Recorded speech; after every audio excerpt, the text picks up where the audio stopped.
वो finite wire के कारण फील्ड इंटेंसिटी। बेटा यहाँ तक प्रोसेस क्लियर है इंटीग्रेशन की? दीपेंद्र सही चल रहा है एकदम? कोई दिक्कत तो नहीं है आपको? ओके बेटा, ओके बेटा। ये आपका ए बी वायर है, फाइनाइट कर दिया। हाँ बोलो बेटा।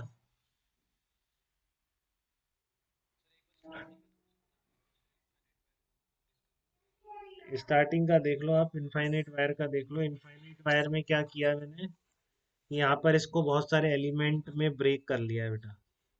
अरे फाइनाइट होगा तब भी यही करूंगा, उसमें भी बहुत सारे एलिमेंट में ब्रेक कर लिया। तो आपका ये एलिमेंट मैंने एक ले लिया, ऐसे लिखोगे बहुत सारे पॉइंट चार्जेस से मिलकर बना हुआ है, एक पॉइंट चार्ज के कारण लिख दिया मैंने। इस डायरेक्शन में आएगा, पॉइंट चार्ज है, अवे फ्रॉम द पॉजिटिव मान के लिख रहा हूँ। तो डी आ जाएगा आपका ये फील्ड इंटेंसिटी की डायरेक्शन। तो ये मैंने मैग्नीट्यूड लिखा है यहाँ पर। ठीक है, तो अभी आप ये समझिए, अभी ये सब समझ लेंगे एक बार, नहीं तो वीडियो में समझ में आ जाएगा आपके, बहुत छोटा सा काम है ये। ठीक है ना? ये डी क्यू को लेमडा डी एक्स लिख दिया, और फिर थीटा डी सबको एक्स, एक ही वेरिएबल की टर्म में कन्वर्ट करना था। ठीक है, तो मेरा वेरिएबल क्या करा मैंने, थीटा रख लिया। तो ये बहुत सिंपल सा ट्रिग्नोमेट्री, आप पढ़ेंगे नई वीडियो देखेंगे तब भी समझ में आ जाएगा। बेसिकली मैंने ये मैग्नीट्यूड ऑफ डी लिख दिया, lambda upon 4 pi epsilon naught D into D theta. यहाँ तक तो क्लियर है बेटा? बताइए। ये आप देख लेंगे, बहुत सिंपल ट्रिग्नोमेट्री है, ना समझ में ऐसे नहीं सकते। ठीक है ना? तो ये लेमडा अपॉन, तो शायद आप बोल रहे हैं ना? हाँ, तो ये आपको यहाँ पे स्मॉल एलिमेंट के कारण लिख दिया मैंने, lambda upon 4 pi epsilon naught D into D theta. ठीक है, अब मैं इसको अब वही आपको कंपोनेंट करके लिखूंगा, तो कंपोनेंट करके ये हो जाएगा। बट अब मैं डायरेक्टली इसको जीरो नहीं बोल सकता बेटा फाइनाइट वायर केस, क्योंकि इसमें तो पक्का एक एलिमेंट इधर था, इनफाइनाइट के केस में दूसरा एलिमेंट होना ही था इधर। तो साइन थीटा वाले कंपोनेंट कैंसिल हो गए। फाइनाइट वायर में मैं क्या करने वाला हूँ, इन दोनों को ही इंटीग्रेट करना पड़ेगा अलग अलग आपको, लिमिट प्रॉपरली पुट करते हुए। ठीक है ना? डी कॉस थीटा और डी साइन थीटा को ही आपको इंटीग्रेट करना पड़ेगा प्रॉपर लिमिट पुट करते हुए। तो वो कैसे करेंगे, वो देख लो आप। मैग्नीट्यूड ऑफ डी कितना आ गया आपका, इस तरह से आ गया, ये आपके कंपोनेंट थे। वैसे की वैसे स्मॉल एलिमेंट लिया और बाकी प्रोसेस वही है, बस अब मेरे को इंटीग्रेट दोनों को करना पड़ेगा। ठीक है ना? क्योंकि अब ऐसा नहीं है कि ऊपर एक एलिमेंट है तो उसके अपोजिट वैसा की वैसा एलिमेंट नीचे है, जो आप साइन थीटा वाले कंपोनेंट कैंसिल कर दो, अब ऐसा नहीं हो रहा। ठीक है ना? अब ऐसा नहीं हो पा रहा कि वो साइन थीटा वाले कंपोनेंट आप कैंसिल आउट कर दोगे, अब वो पॉसिबिलिटी नहीं है इसमें। ठीक है ना? तो आप क्या करोगे इसमें, अब आपके दोनों कंपोनेंट हैं, दोनों को इंटीग्रेट करना पड़ेगा आपको। ई परपेंडिकुलर वेक्टर और ई पैरेलल वेक्टर, दोनों ही आपको इंटीग्रेशन से निकालने पड़ेंगे। परपेंडिकुलर वेक्टर किसको कह रहा हूँ, इस आई कैप वाले को, और पैरेलल वेक्टर किसको कह रहा हूँ, इस वाले को। ठीक है, तो देखो आप एक बार ध्यान से देखना इसका थोड़ा सा। मैं यहाँ पर है ये डी कॉस थीटा निकाल रहा हूँ, पहले मैग्नीट्यूड लिख दिया, कॉस डी का कॉस थीटा है, लिमिट कहाँ से कहाँ तक है, -θ2 से θ1 तक। जैसे यहाँ पर है ना, तो ये जीरो यहाँ पे लिया तो लिमिट है -θ2 से θ1 तक। तो वो लिमिट पुट कर दी मैंने। बेटा ये कई लोगों को बहुत कंफ्यूजन रहता है, तो मैं डायरेक्ट चीज़ें बता रहा हूँ, बहुत ही ध्यान से समझिए। Lambda upon 4 pi epsilon naught D बाहर ले लिया, इंटीग्रेशन कॉस थीटा का मतलब साइन थीटा, तो sine theta 1 plus sine theta 2 बन गया। ठीक है, तो lambda upon 4 pi epsilon naught D कितना आ गया, sine theta 1 plus sine theta 2 आ गया। इंटीग्रेशन कॉस थीटा कितना होता है, साइन थीटा ही तो होता है। फिर upper limit minus lower limit करो, ये तो परपेंडिकुलर कंपोनेंट आया। ठीक है, पैरेलल कंपोनेंट के लिए कैसे करोगे?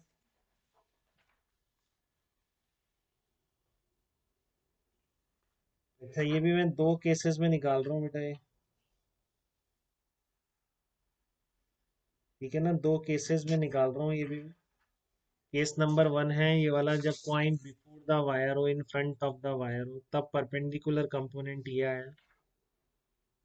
ठीक है, और अगर ये दोनों केस है, बेसिकली देखो, पी इसके सामने आ जाता है, पी बिफोर द वायर मतलब ये लाइन जो है Z1 Z2 इसके इस साइड आ जाए, या इससे उधर हो, तो इसको मैं फ्रंट ऑफ द वायर बोलता हूँ इस सिचुएशन को। ठीक है ना? और इस रीजन के अगर बाहर जाएगा इधर या उधर, तो फिर वो फ्रंट में नहीं बोला जाए। तो ये परपेंडिकुलर टू द वायर का जो फार्मूला है, point before the wire in front of the wire, ये वाला जो है lambda upon 4 pi epsilon naught D sine theta one plus sine theta two, ये केवल उसके सामने वाले पॉइंट के लिए, before in front of the wire. अब यहाँ पर मेरे को theta one theta two sine के साथ कभी नहीं डालने, जो फाइनल रिजल्ट बताऊंगा साइन में ऑलरेडी यहाँ पे ले चुका हूँ। ठीक है ना, कहीं भी वायर हो अगर इधर आ रहा है, आप केवल इस परपेंडिकुलर डाल के दोनों एंगल देखेंगे, डायरेक्ट उठा के रख देंगे इसके अंदर। जैसे ये आपने परपेंडिकुलर डाला, ये दोनों एंगल निकाले, साइन वाइन के साथ नहीं डालेंगे, फिर सुन लीजिए साइन ऑलरेडी इंटीग्रेशन में यूज हो गए। क्या फार्मूला है, फाइनाइट वायर के पास में अगर जस्ट सामने हो, मतलब इस फ्रंट फ्रंट में हो, तो lambda upon 4 pi epsilon naught D sine theta one plus sine theta to. ठीक है, कोई दिक्कत यहाँ तक किसी को भी?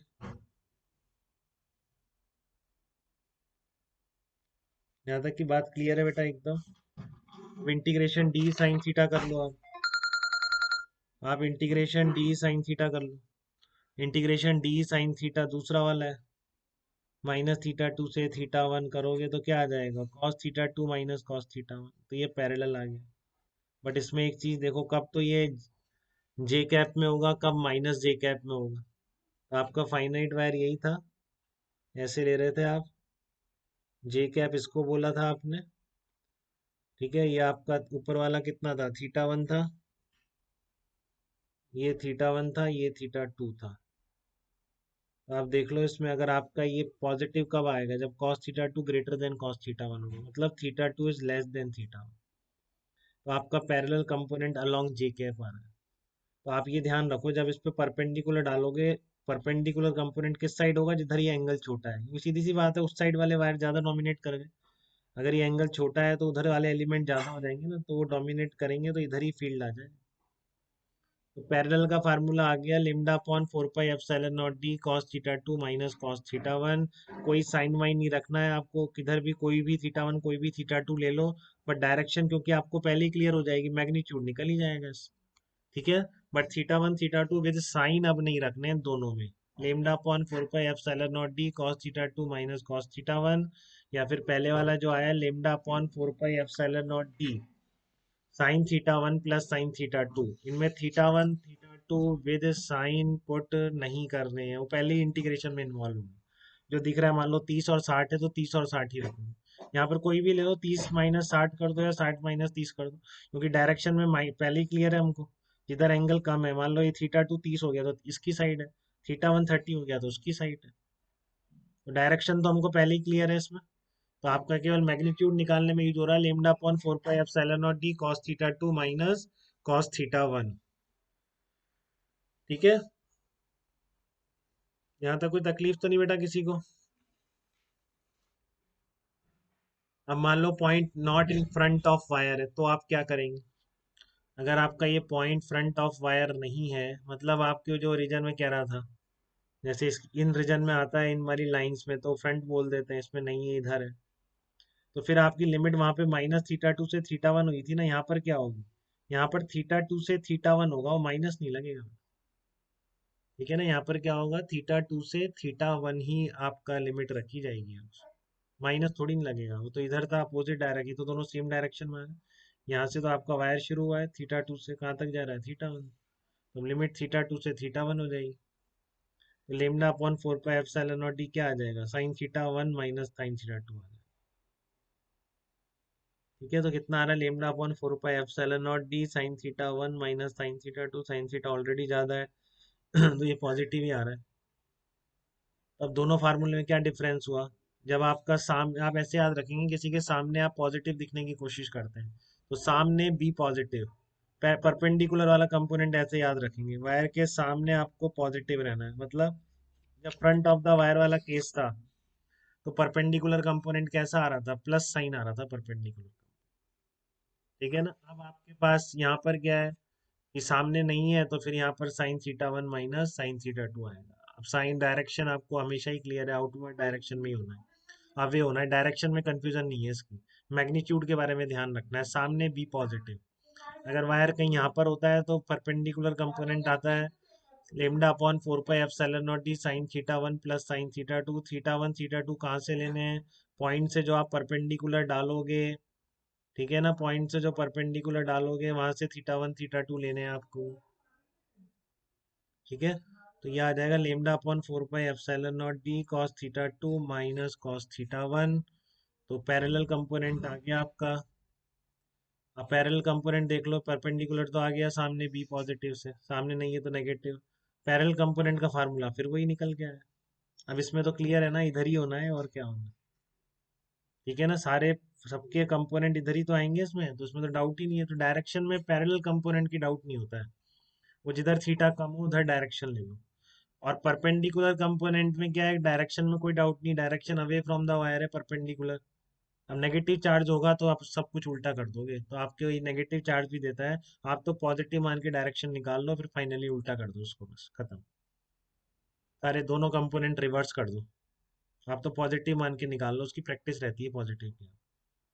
तो पैरेलल, अब मैं समराइज कर दूं अगर पूरे को, जो आपने दो तरह के परपेंडिकुलर निकाले हैं, दो तरह के पैरेलल निकाले हैं, दो केसेस मानते हुए, एक बार तो पॉइंट है जो इन फ्रंट ऑफ द वायर है, और एक बार जब आपका इस साइड या उस साइड वायर की है। ठीक है, तो इनको समराइज अगर मैं कर दूं तो समरी कुछ इस तरह से रहेगी कि इनकी, देख लो एक बार ध्यान से।